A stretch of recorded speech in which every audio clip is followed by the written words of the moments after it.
LVMH et Hermès font la paix, font enfin la paix. Axel de Tarlé, les deux géants du luxe ont mis fin hier à une redoutable bataille qui les opposait depuis 4 ans. Alors évidemment, qui a gagné, qui a perdu? Alors, les deux disent avoir gagné, même si, disons les choses, il y a un vainqueur, c'est Hermès, qui a sauvé sa peau dans cette affaire.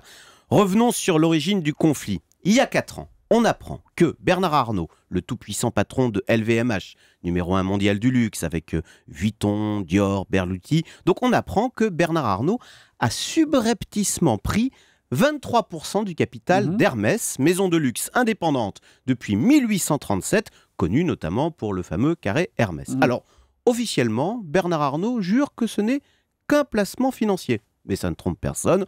On le soupçonne bien évidemment de vouloir faire main basse sur Hermès, qui viendrait ainsi garnir la galaxie qui aurait sa place assez naturellement dans la collection. Alors le problème, c'est qu'il ne détient que 23%.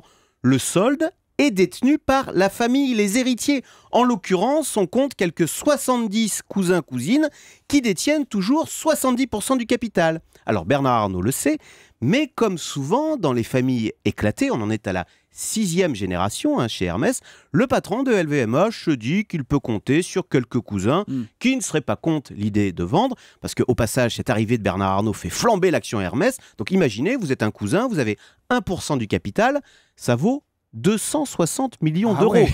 Donc c'est tentant de prendre le chèque que vous tend Bernard Arnault. Mais alors qu'est-ce qui s'est passé, Axel? Est-ce que certains héritiers de la famille ont vendu ou pas chez Hermès?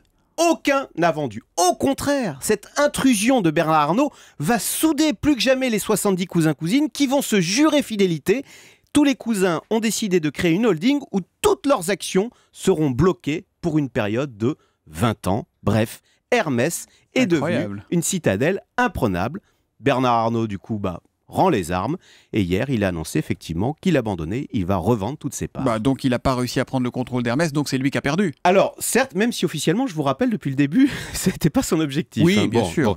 Alors, sauf que, au passage, petite précision, cette histoire a fait flamber l'action Hermès qui vaut aujourd'hui 250 €, alors que Bernard Arnault les a lui achetés 80 €. Vu le nombre d'actions Hermès qu'il possède, ça représente une plus-value de, tenez-vous bien, pour Bernard Arnault, 3,8 milliards d'euros. Donc imaginez un coup de bourse qui vous rapporte près de 4 milliards d'euros. On peut quand même pas appeler ça une défaite. Enfin, il y a de quoi se consoler. Je sais pas, avec 4 milliards d'euros, par exemple, vous pouvez vous racheter cash Air France. Puis il peut se racheter un petit sac ou un petit carré pour combler le déficit de l'assurance chômage. Incroyable. Hermès, s'il vous plaît, merci. En tout cas, la bonne nouvelle, c'est que Hermès va mieux avant qu'après. Donc finalement, c'est pas plus mal pour l'industrie du luxe français. Le Zoom Eco, Axel de Tarlé, tous les matins à 7h10 sur Europe 1.